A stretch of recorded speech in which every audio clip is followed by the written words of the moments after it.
अर्जुन सुबह से बाजार में लकड़ियाँ लिए बैठा था। दिल ढलने को आया, लेकिन उसकी एक भी लकड़ी नहीं बिकी। लकड़ियाँ ले लो, लकड़ियाँ मस्त मस्त ताजी ताजी लकड़ियाँ। अरे क्या कहो कोई। अरे अरे ओ मौसी, अरे सुनो सुनो सुनो सुनो सुनो। ए मौसी सुनो तो सही, सुबह से शाम हो गई है लेकिन मेरी एक भी लकड़ी नहीं बिकी। जंगल से लकड़ियां बाजार लाने में बहुत मेहनत लगती है। एक काम करो ना, मैं तुम्हें कम दाम में बेच दूंगा, ले लो ना मौसी। गरीब का भलाई हो जाएगा, ले लो ना, मना मत करना। कम दाम में दे रहे तो ठीक है, नहीं तो कौन लेगा ये लकड़ियाँ। सबको पता है अच्छी लकड़ियाँ उस जादुई तालाब के किनारे मिलती है, लेकिन तुम तो ठहरे डरपोक, वहां तो कभी जाओगे नहीं। लो, जितनी की है उससे भी कम में ले जा रही हूँ। आखिर कब तक यूं ही बैठे रहोगे। इतना कहकर गंगा माई ने बहुत कम धन अर्जुन के हाथ में देकर सारी लकड़ियाँ लेकर चली गई। अर्जुन चुपचाप घर की ओर चला गया। अर्जुन घर पहुंचा। अरे, इतनी देर कैसे लगा दी? क्या आज भी लकड़ियाँ ठीक से नहीं बिकी? अरे क्या कहूँ भाग्यवान, मैं तो ऐसी जिंदगी से तंग आ गया हूँ। समझ में नहीं आता कि कब तक ऐसा चलता रहेगा। दिमाग खराब हो गया मेरा तो। दरअसल अर्जुन अपने छोटे परिवार के साथ रहता था। उसके परिवार में उसकी पत्नी और 2 बेटे थे। उसकी पत्नी लाजवंती कुछ महीनों से बीमार रहने लगी। दवाई, जड़ी बूटी, मंदिर सब किया, पर तबीयत दिन ब दिन कमजोर होती गई। तुम चिंता मत करो लाजो, मैं कोई हल निकालूंगा। जरा पास आओ जी, तुमसे कुछ कहना है। हाँ हाँ हाँ लाजो बोलो, तुम ठीक तो हो? वैद्य को बुलाऊं मैं? नहीं, मैं ठीक हूँ। आज कुछ और कहना है। एक चिंता है मेरे बच्चों के बारे में। अरे धात पगली, बच्चे अच्छे भले हैं, क्या कहना क्या चाहती हो बताओ। अगर कल को मैं ना रहूं तो? ए फालतू की बात न करो, चुप रहो। ऐसे अपशगुन वाली बातें मत किया करो, हाँ नहीं तो। सुनिए तो, अगर मैं ना रहूं तो दूसरी शादी मत कीजिएगा। कहीं कोई औरत आकर मेरे बच्चों पर जुल्म ना करे। मेरे बच्चे बहुत मासूम हैं। अक्सर मैंने कई घरों में देखा है, सौतेली माँ बच्चों के साथ अच्छा व्यवहार नहीं करती। मेरा मन बहुत डरता है जी। अर्जुन कुछ देर तक चुप रहा। चलो ठीक है, मैं वचन देता हूँ कि मैं दूसरी शादी नहीं करूंगा। तुम बेफिक्र रहना और तुम ठीक हो जाओगी। फालतू की बात करती हो। हाँ, हमारे दोनों बच्चे हमेशा सुरक्षित रहेंगे। हाँ। लाजवंती मुस्कुराई। उसकी आंखों में सुकून उतर आया, लेकिन किस्मत को कुछ और ही मंजूर था। कुछ महीनों बाद लाजवंती ने आखिरी सांस ली। घर की दीवारें जैसे रो पड़ी। पूरा गांव अर्जुन के साथ खड़ा था, लेकिन एक आदमी 2 बच्चों का अकेले पालन पोषण कर रहा था। ऐसे तो जिंदगी आसान नहीं होती। अर्जुन, अब देखो भाई, बच्चे तुम्हारे छोटे हैं, अब किसी को तो घर संभालना होगा। सोच लो, दूसरी शादी बुरी बात नहीं होती है। एक औरत की जरूरत तो है घर में, वरना ये बच्चे पलेंगे कैसे। अर्जुन मन ही मन तड़पता। लाजवंती को दिया वचन सामने आ जाता, लेकिन बच्चों के भविष्य का डर भी था। लाजवंती लाजवंती, तुझे दिया हुआ वचन बार बार सामने आ जाता है, पर बच्चों के भविष्य का क्या करूं? अरे कोई तो सहारा चाहिए। शायद कमला ही ठीक रहेगी। गांव की विधवा है, सरल भी लगती है, बच्चों को संभाल लेगी। शुरुआत में कमला काफी ठीक लगती थी, पर कुछ हफ्तों के बाद उसका असली स्वभाव उभरने लगा। काम में जरा सी गलती पर बच्चों पर चिल्लाना, खाना कम देना और अर्जुन के सामने मासूम बन जाना। कमला ये सब चुपके चुपके करती थी। कमला, वैसे तुम घर को बहुत अच्छे से संभाल रही हो, बहुत अच्छी बात है। ऐसा ही तो चाहिए था मुझे। मैं तो बस अपना फर्ज निभा रही हूँ जी। अगली सुबह कमला ने वही पुरानी शिकायतों का सिलसिला फिर शुरू किया। इतना भी नहीं होता तुमसे, काम में गलती ही गलती। माँ माँ माँ हमसे गलती हो गई। जितना काम उतना खाना, ज्यादा नखरे नहीं। अगले दिन दोनों बच्चे आंगन में गेंद खेल रहे थे। खेलते खेलते गेंद तेजी से उछली और आकर कमला के सिर को लगी। हाय राम, मर गई। इन बच्चों ने कहीं का नहीं छोड़ा मुझे। मैं तो मर गई। माँ माँ माँ माँ माँ, वो गलती से लग गई, मुझे मुझे माफ कर दो माँ। मुझे माँ मत कहो, मैं तुम्हारी माँ नहीं हूँ। अच्छा हुआ तुम्हारी असली माँ मर गई, तभी तुम जैसे लड़के पैदा होते हैं। दोनों बच्चे डर कर घर के अंदर एक कोने में जाकर बैठ गए। शाम को अर्जुन घर लौटा। अरे कमला, क्यों भाई, आज खाना वाना नहीं बनाया क्या? ऐसे बनाओ, देखो ना, तुम्हारे लड़कों ने मेरा सर फोड़ दिया। मरते मरते बची हूँ मैं, लेकिन ये तो मुझे मारने पर तुले हैं। बाबा, हमसे गलती से हो गया, हमने जानबूझकर कुछ नहीं किया। अच्छा अच्छा अच्छा, चलो ठीक है ठीक है, अब बस करो। तुम दोनों जाओ अंदर, जाकर सो जाओ, जाओ। वो दोनों आपस में कुछ बात कर रहे थे। भैया, अब क्या करेंगे? माँ तो हमें बिल्कुल प्यार नहीं करती। ये घर तो मेरे लिए डर बन गया है, मुझे यहाँ बिल्कुल अच्छा नहीं लगता। हाँ, हम ये घर छोड़ देंगे रे छोटे। जहाँ हमें किसी का डर नहीं होगा वहाँ चले जाते हैं, क्या करें? अरे लेकिन जाएंगे कहाँ भैया? हमारे पास तो पैसे भी नहीं हैं। जहाँ भी चले जाएंगे हम दोनों साथ चलेंगे, चिंता मत कर, मैं तुझे अकेला नहीं छोड़ूंगा।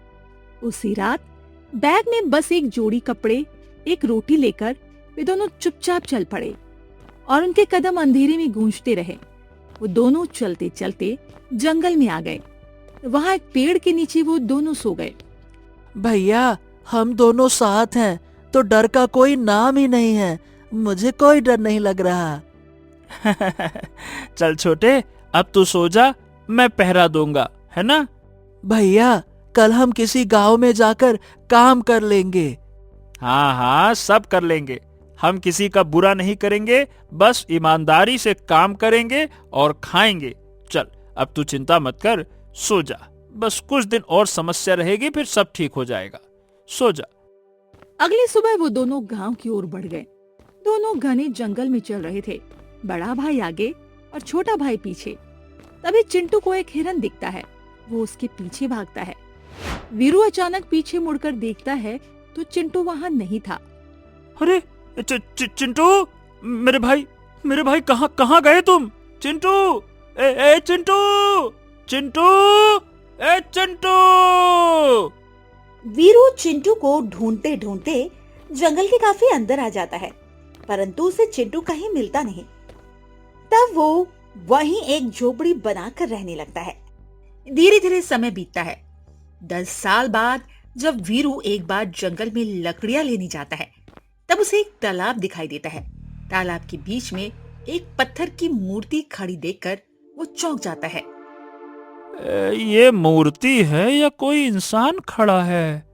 तभी हवा का एक तेज झोंका आया और मूर्ति की आंखों से आंसू गिरा, जैसे वो मूर्ति उससे कुछ कहना चाहती हो।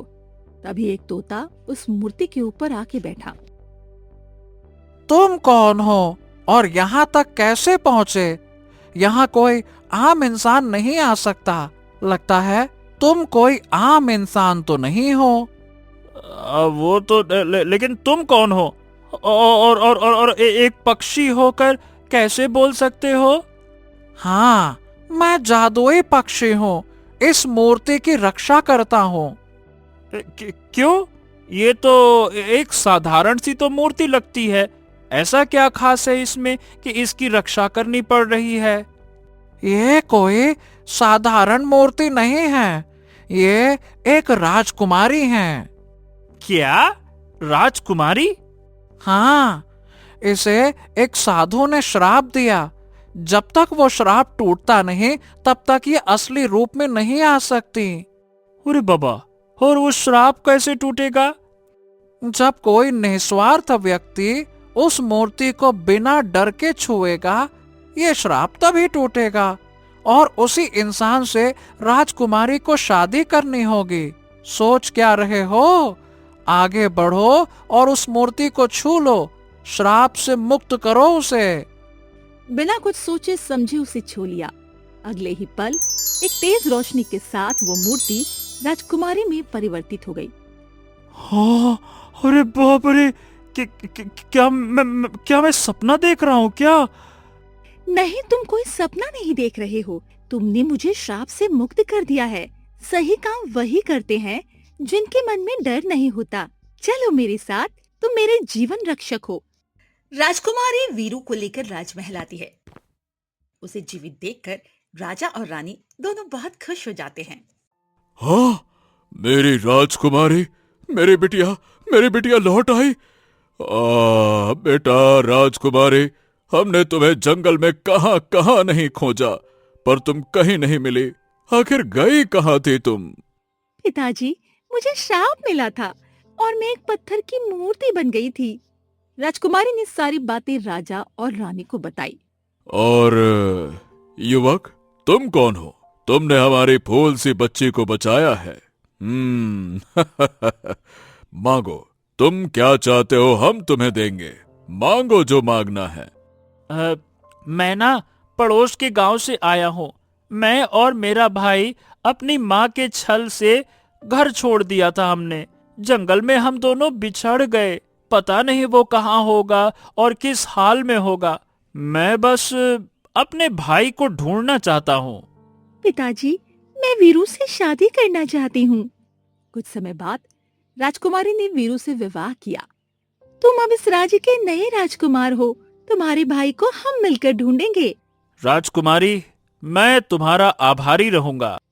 उधर चिंटू भी अपने भाई की तलाश में 10 वर्ष तक भटकता रहा। उसे भटकते भटकते एक छोटी झोपड़ी दिखाई देती है। शायद यहाँ कोई रहता होगा। वो धीरे धीरे झोपड़ी के पास जाता है। उसे वहाँ एक बूढ़ी अम्मा दिखाई देती है। अरे बेटा, कौन है तू और कहाँ से आया है? इस जंगल में क्या कर रहा है? अम्मा, अम्मा, मैं अपने भैया से बिछड़ गया हूँ अम्मा। मत रो बेटा, तू मेरे साथ रह। मैं तुझे खाना भी दूंगी और रहने के लिए ठिकाना भी। अम्मा, तुम अकेली रहती हो क्या? तुम्हारा कोई बेटा नहीं है क्या? चिंटू अम्मा के साथ रहने लगा। वो लकड़ियाँ लाता, पानी भरता और अम्मा उसे खाना बनाकर खिलाती। तू बड़ा नेक बच्चा है। तेरा भाई भी जरूर बहुत अच्छा होगा। हाँ अम्मा, वो मुझे ढूंढने जरूर आएंगे।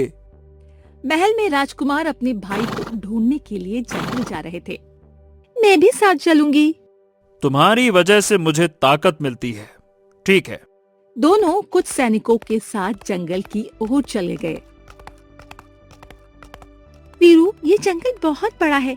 क्या तुम्हें भरोसा है कि चिंटू यहीं होगा?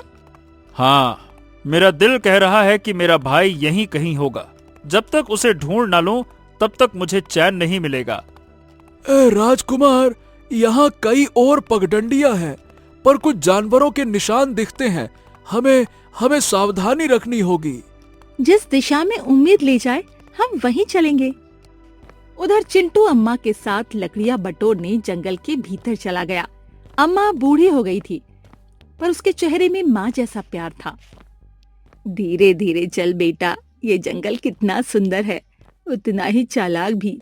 यहाँ हर मोड़ पे खतरा है। अम्मा, अगर भैया मुझे ढूंढते हुए यहाँ आए तो कितना अच्छा होगा ना? माँ का दिल सब जान लेता है बेटा। कोई अपने को ढूंढ रहा हो तो हवा भी खबर दे देती है। चिंटू मुस्कुराया। उसके कदमों में अब डर नहीं था, सिर्फ अपने भाई को देखने की चाह।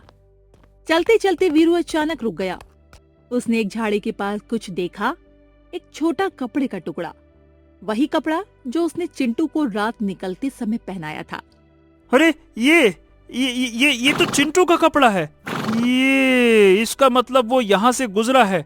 इसका मतलब मेरा भाई यहीं कहीं था, जरूर यही है। फिर देर किस बात की? हम सही रास्ते पर है वीरू। सैनिकों, जल्दी चलो। दूसरी ओर चिंटू और अम्मा अपनी झोपड़ी की ओर लौट रहे थे। तभी झाड़ियों से कुछ गुर्राने की आवाज आई। दोनों सावधान हो गए। रुको बेटा, ये आवाज किसी जंगली भेड़िए की है। तुम आगे मत जाओ। अम्मा, डरो मत, हमें कुछ भी नहीं होगा। जब तक मैं हूँ अम्मा, तुम्हें कुछ नहीं होने दूंगा। भेड़िया धीरे धीरे आगे बढ़ता है। अम्मा कांप रही थी, पर चिंटू उसको धीर देता है। उसी समय वीरू और सैनिक उस दिशा में पहुंचते हैं जहां से भेड़िए की आवाज आई थी। राजकुमार, उस दिशा में कुछ हलचल है। कोई जंगली जानवर है वहां पे। किसी की जान खतरे में है। सैनिक, जल्दी से चलो उस तरफ, चलो। वीरू उधर पहुंचता है और देखता है चिंटू किसी बूढ़ी औरत के साथ खड़ा है। भेड़िया हमला करने ही वाला होता है। चिंटू, मेरे भाई। भेड़िया वीरू की आवाज की तरफ देखता है। सैनिक भाले लेकर आगे बढ़ते हैं। भेड़िया डरकर भाग जाता है। चिंटू भागता हुआ वीरू की ओर दौड़ता है। हाँ हाँ, भैया भैया भैया भैया, मुझे पता था कि आप मुझे लेने जरूर आएंगे। आ गए आप। अरे छोटे, तू ठीक तो है ना? हाँ, आजा आजा आजा आजा। अब मैं तुझे कभी अकेला नहीं छोड़ने वाला, कभी नहीं। अम्मा ये दृश्य देखकर मुस्कुराती है। अम्मा समझ गई थी ये चिंटू का ही भाई है। माताजी, आपने इसे बचाया, इसे घर दिया। आपका आभार शब्दों में नहीं कहा जा सकता। हम आपके बहुत ऋणी रहेंगे। बेटा, ये बच्चा तो मेरे अपने पोते जैसा हो गया था। इसे जाते हुए देखकर मन बहुत भारी हो रहा है। अम्मा, मैं आपको छोड़कर नहीं जाऊंगा। भैया, मैं अम्मा के साथ ही जंगल में रहता हूँ। अम्मा, अगर आप चाहें तो हमारे साथ चलिए। महल में आपकी खूब इज्जत होगी। अम्मा की आंखों में आंसू भर आए। चलूंगी बेटा, अब मैं अकेली नहीं रहना चाहती।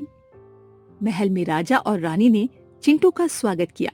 वीरू ने पूरी कहानी बताई। आज हम बहुत खुश हैं, बहुत खुश। और ये अम्मा अब हमारे परिवार का हिस्सा है।